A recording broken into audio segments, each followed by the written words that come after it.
Good morning champions, Professor Aswin from Government College of Technology. I am having a technique champion Niveda Alan with me. இன்னைக்கு என்னன்னா சூப்பரான ஒரு விஷயத்தை உங்களுக்கு share பண்றதுக்காக தான் நாங்க ரெண்டு பேரும் இங்க அசெம்பிள் ஆயிருக்கோம். என்ன விஷயம் அப்படின்னா ஒரு நோட்டிஃபிகேஷன் சம்பந்தமான விஷயம்.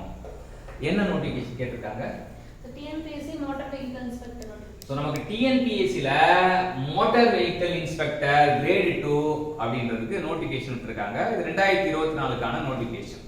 ஸோ இது ஒரு அற்புதமான நிகழ்வுன்னு கூட சொல்லலாம். ஏன்னா இதுக்கு முன்னாடி நடந்ததெல்லாம் வேற மாதிரி இருந்தது. இப்போ நடக்க போறது வேற மாதிரி ஒரு கிரைட்டீரியாவோட பண்ண போறாங்க. ஸோ டோட்டல் போஸ்ட் எத்தனை போஸ்ட் கேட்டிருக்காங்க? 45 நம்பர்ஸ் கேட்டிருக்காங்க. 45 நம்பர்ஸ்க்கு எப்படி அப்படின்னு பாத்தீங்கன்னா டோட்டல் போஸ்ட்க்கு 45 நம்பர்ஸ் கேட்டிருக்காங்க. ஸோ இதுக்கான குவாலிஃபிகேஷன் என்ன அப்படின்னா diploma in ME, diploma automobile engineering and BE. So பார்த்தீங்கன்னா டிப்ளமோ இன் மெக்கானிக்கல் இன்ஜினியரிங் அப்படின்றது ஒரு விஷயம் இருக்கு. ரெண்டாவது டிப்ளமோ இன் ஆட்டோமொபைல் இன்ஜினியரிங். ஏன்னா மெக்கானிக்கல் இன்ஜினியரிங் ஆட்டோ இன்ஜினியரிங் ரெண்டுமே கலந்து தான் சிலபஸ் இருக்கு. ஸோ ரெண்டு இன்ஜினியருக்கும் ஒரு வரமானது. நீங்க டிப்ளமோ படிச்சாலும் எலிஜிபிள், அதே சமயத்துல பி மெக்கானிக்கல் படிச்சாலும் சரி, பி ஆட்டோமொபைல் படிச்சாலும் எலிஜிபிள் அப்படின்னு தெரிஞ்சுக்கலாம். ஸோ யாரெல்லாம் டிப்ளமோ இன் மெக்கானிக்கல் முடிச்சுட்டு வெயிட் பண்றாங்களோ, யாரெல்லாம் டிப்ளமோ இன் ஆட்டோமொபைல் முடிச்சுட்டு வெயிட் பண்றாங்களோ, யாரெல்லாம் பி மெக்கானிக்கல் முடிச்சுட்டு வெயிட் பண்றாங்களோ, யாரெல்லாம் பி ஆட்டோமொபைல் முடிச்சுட்டு வெயிட் பண்றாங்களோ எல்லாருக்கும் ஒரு வரப்பிரசாதம் தான் இந்த குவாலிஃபிகேஷன். அதுக்கு என்ன பேசிக்கா நமக்கு தேவைப்படுது? லைசென்ஸ் வேணும். அதனால light motor vehicle or motorcycle with gear இருக்கணும். ஆமா, கண்டிப்பா வித் கியர் இருக்கணும். கியர் ஓட்ட தெரிஞ்சாதான் மோட்டார் சைக்கிள் வித் கியரும் லைட் மோட்டார் வெஹிக்கிளும் இருக்கணும் அப்படின்னு சொல்றாங்க. ஸோ இந்த குவாலிஃபிகேஷன்ல பாத்தீங்கன்னா ஏஜ் லிமிட் 21 வயசுக்கு மேல இருக்கணும்னு சொல்றாங்க. 21 வயசுக்கு கீழே நம்ம டிப்ளமோ முடிச்சிருந்தா நம்ம எலிஜிபிள் இல்லைன்றாங்க. ஸோ 21 வயசுக்கு மேல இருந்தா தான் எலிஜிபிள் அப்படின்றாங்க. ஏஜ் லிமிட் எவ்வளவு இருக்கணும்? ஸோ ஏஜ் லிமிட் ஓசிக்கு 35 இயர்ஸ் இருக்கணும். பிசி எம்பிசி எஸ்சி எஸ்டிக்கு no age limit. So 34 years அப்படின்றது ஓசிக்கு மட்டும் தான் ஃபிக்ஸ் பண்ணியிருக்காங்க. மற்ற யாரா இருந்தாலும் ஏஜ் லிமிட்டே கிடையாது. ஸோ நமக்கு 57 வயசா இருந்தாலும் எழுதலாம் அப்படின்னு தெரிஞ்சுக்கலாம். ஸோ நமக்கு ரிட்டையர்மெண்ட் ஏஜ் 59 இருந்தா கூட எழுதலாம். இப்போ 60 வயசுனால நீங்க 59 இருந்தா கூட எழுதலாம். சரி, நான் ஒரு வருஷம் ரிட்டையர்ட் ஆகும்போது மோட்டார் வெஹிக்கிள் இன்ஸ்பெக்டர் தான் ரிட்டையர்ட் ஆகிறேன் அப்படின்னு நினைச்சீங்கன்னா உங்க வாழ்க்கை கனவு நான் ரிட்டையர் ஆகும்போது கண்டிப்பா மோட்டார் வெஹிக்கிள் இன்ஸ்பெக்டர் தான் ரிட்டையர் ஆகணும் அப்படின்னு ஆசைப்பட்டீங்கன்னா நீங்க 59 வயசுல கூட முயற்சி பண்ணலாம். வயசு ஒரு தடை இல்லை, வெற்றிக்கு வயசு ஒரு தடை இல்லை. ஸோ பிசி எம்பிசி எஸ்டிக்குலாம் நோ ஏஜ் லிமிட் அப்படின்றாங்க. அடுத்தது தான் முக்கியமான கட்டத்துக்கு வர போறோம். என்ன கட்டம் அப்படின்னா பேப்பர். என்ன பேப்பர்னா 2 பேப்பர் இங்க சப்ஜெக்ட்ல வச்சிருக்காங்க. சோ ஃபர்ஸ்ட் பேப்பரை பார்ப்போம். Paper 1 OMR. ஓஎம்ஆர் எக்ஸாம்ல என்ன பண்ணுவாங்க? நமக்கு ஷேட் பண்ணணும். ஓஎம்ஆர் ஷீட் தருவாங்க, ஷேட் பண்ணணும். Paper OMR exam. ஓஎம்ஆர்ல பார்ட் ஏ பார்ட் பி ரெண்டு வகையா பிரிக்கிறாங்க. ஓஎம்ஆர் எத்தனை வகையா பிரிக்கிறாங்க? Part A part B. First Tamil eligibility test 100 question கேக்குறாங்க. தமிழ் எலிஜிபிலிட்டி டெஸ்ட் 100 क्वेश्चन கேக்குறாங்க. பார்ட் பி ஜெனரல் ஸ்டடீஸும் மென்டல் எபிலிட்டியும் பார்த்தீங்கன்னா ஜெனரல் ஸ்டடீஸ்ல ஒரு 25 क्वेश्चन, அப்புறம் மென்டல் எபிலிட்டில ஒரு 25 क्वेश्चन. சோ ஆக மொத்தம் அதுவும் 25 கூட்டல் 25 100. 75 25 கூட்டினா 100. அந்த 150ன்றது என்னன்னா மார்க். 100 1.5 ஒரு கேள்விக்கு நம்ம எழுதுற ஒவ்வொரு கேள்விக்கும் 1.5 மார்க். அப்ப 100 * 1.5 150 மார்க். அதே போல பார்ட் பிக்கு ஒரு 150 மார்க். ஆனா பார்ட் ஏ நமக்கு என்ன பண்ணி வச்சிருக்காங்கன்னா part A only for eligibility criteria தான். அதுல 60 மார்க் எடுத்தா போதும். சோ 150 क्वेश्चनக்கு 60 மார்க், 40 क्वेश्चन கரெக்ட்டா இருந்தாலே போதும். நம்ம தமிழ் எலிஜிபிலிட்டியை கிளியர் பண்ணிடலாம். ஆனா அது ஃபைனல் செலக்ஷனுக்கு அது இருக்க மாட்டாங்க. ஒன்லி ரிட்டன் கிளியர் பண்ணமா எலிஜிபிள் ஆவறோம்னா இல்லையான்றது பார்க்கறதா அது பார்ட் ஏ எடுத்துப்பாங்க. பார்ட் பி நம்ம ஃபைனல் செலக்ஷன் வரும். 100 question 100 * 1.5 350 mark.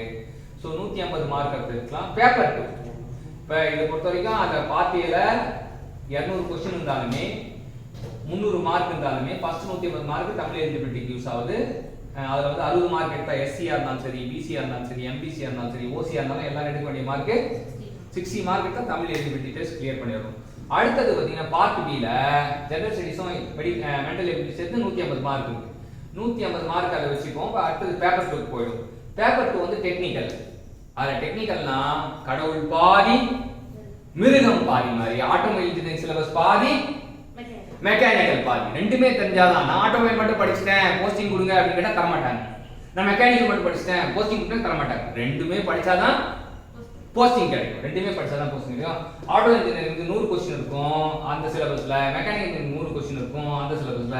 100 question 200 question 200 * 1.5 300 mark. So paper 1 ஒரு 150 மார்க், பேப்பர் 2 ஒரு 300 மார்க், ரெண்டு கூட்டினா 450 மார்க். 450 மார்க் எஸ்சியா இருந்தா, எஸ்டியா இருந்தா, எம்பிசியா இருந்தா, எபிசியா இருந்தா 135 எடுத்தா போதும்.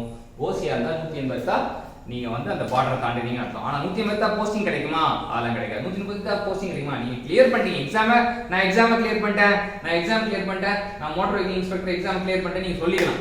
ஆனா போஸ்டிங் என்னன்னா கடுமையா போராடணும். உங்க கட் ஆஃப் வந்து 450க்கு ஒரு குறைஞ்சது ஒரு 350 300 பிளஸ் ஆச்சு இருக்கணும். 350க்கு மேல எடுத்தீங்கன்னா வெற்றி வாய்ப்பு பிரகாசமா இருக்கும். அதுக்கு கடுமையான போராட்டம் நம்ம இருக்கணும். ஸோ இது வந்து டெக்னிக்கல் எக்ஸாம் வந்து இட்ஸ் எ கம்ப்யூட்டர் பேசிஸ். இது சிபிடி, அது ஓஎம்ஆர், இது சிபிடி அப்படின்னு தெரிஞ்சுக்கலாம். இப்போ இது 2009ல மோட்டார் வெஹிக்கிள் வந்து நம்ம ஒரு பின்னோக்கி பார்க்குறோம். 65 போஸ்ட் கேட்டிருக்காங்க. 2018 ரொம்ப ரொம்ப குட்டியான போஸ்ட் தான், ஒரு 17 போஸ்ட் தான் கேட்டிருக்காங்க. 2018ல வந்து 113 போஸ்ட் கேட்டிருக்காங்க. அப்புறம் 2024 45 போஸ்ட் கேட்டிருக்காங்க. ஸோ இதெல்லாம் வந்து நம்ம ஒரு வரலாறுக்காக நம்ம பார்க்குறோம். இந்த நோட்டிஃபிகேஷன் ஓபன் ஆன டேட்டு 13/8/2000. ஆகஸ்ட் மாசம் 11ஆம் தேதி ஓபன் ஆச்சு. 2024 வருஷத்துல ஆகஸ்ட் மாசம் 11ஆம் தேதி ஓபன் ஆச்சு. எப்போ க்ளோஸ் ஆகும்? 11/9/2024.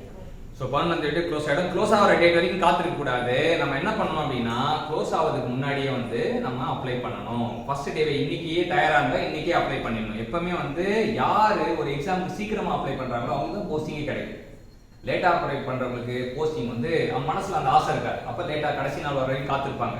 அப்ப அவங்களுக்கு போஸ்டிங் வந்து கஷ்டம். யாரா இருந்தாலும் சீக்கிரமா அப்ளை பண்ணுங்க, உங்களுக்கு அதுக்கான வாய்ப்பு கிடைக்கும். ஸோ இந்த மோட்டார் வெஹிக்கிள் இன்ஸ்பெக்டர் எக்ஸாம் பொறுத்த வரைக்கும் பழசுல என்ன அப்படின்னா, பழசு என்ன அப்படின்னு பாத்தீங்கன்னா கண்டிப்பா வந்து 1 இயர் எக்ஸ்பீரியன்ஸ் இருக்கணும். இப்ப அந்த எக்ஸ்பீரியன்ஸை தூக்கிட்டாங்க. 1 இயர் வந்து எஸ்ஐ ஏஜென்சி இங்கெல்லாம் ஒர்க் பண்ணிருக்கீங்களான்னு பார்ப்பாங்க. எல்லாமே இதுக்காக மெனக்கெட்டு ஒரு வருஷம் ட்ரைனிங் போவாங்க. ஆட்டோமொபைல் ஒர்க் ஷாப் போயிட்டு ஒரு வருஷம் வேலை செய்வாங்க. அதுதான் முன்னாடி பண்ணணும். இப்போ அந்த எக்ஸ்பீரியன்ஸ் தூக்கிட்டாங்க. இது ஃபர்ஸ்ட்.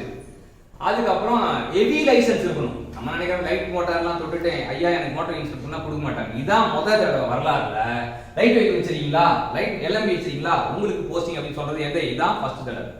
ஸோ எல்எம்பி வச்சு மோட்டார் சைக்கிள் வித் கியரை வச்சு போஸ்டிங் தர போறது இதுதான் ஃபர்ஸ்ட் தடவை. இதுக்கு முன்னாடி எல்லாம் வந்து ஹெவி இருந்தா மட்டும்தான் தருவாங்க.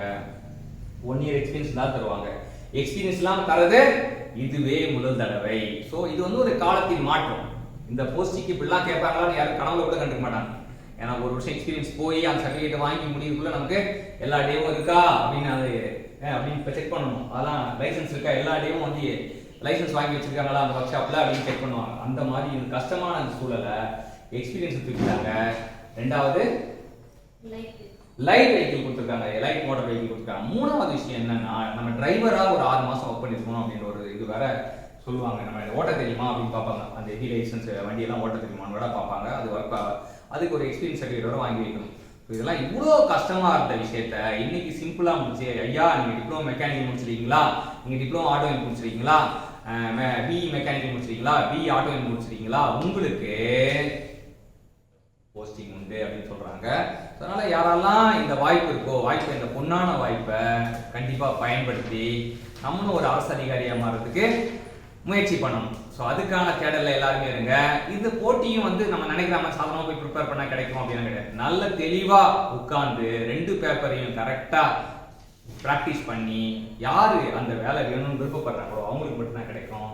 ஸோ அதனால வந்து இது ஒரு கடுமையான போராட்டமா இருக்கும். ஏன்னா இதுக்கு முன்னாடி வந்து அந்த 1 இயர் எக்ஸ்பீரியன்ஸ் இது வந்து கூட்டம் கம்மி, அசம்பிள் ஆகிற கூட்டமே கம்மி, தேர்வு எழுதுற கூட்டம் கம்மி. ஏன்னா வந்து அந்த கிரைட்டீரியா ஃபுல்ஃபில் பண்ண மாட்டாங்க. நிறைய பேர் ஃபுல்ஃபில் பண்ண மாட்டாங்க. ஃபுல்ஃபில் பண்ணவங்க ஏதாச்சும் தகராறு இருக்கும்.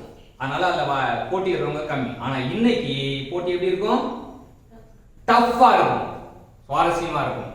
எல்லாருமே ப்ரிப்பேர் பண்றவங்க முழு மூச்சை கொடுத்து 80 நாள் கைவசம் இருக்கு. 80 நாளுமே உங்க உடல் உழைப்பு, உடல் மனம் சிந்தனை எல்லாமே ஒன்றுபடுத்தி ப்ரிப்பேர் பண்ணீங்கன்னா கண்டிப்பா போஸ்டிங் ஆகலாம். இன்னைக்கு இந்த போஸ்டிங்கை பத்தி நமக்கு சூப்பரா எக்ஸ்பிளைன் பண்ண டெக்னிக்கல் சாம்பியன் நிவேதாக்கு தேங்க்யூ சொல்லுவோம். தேங்க்யூ.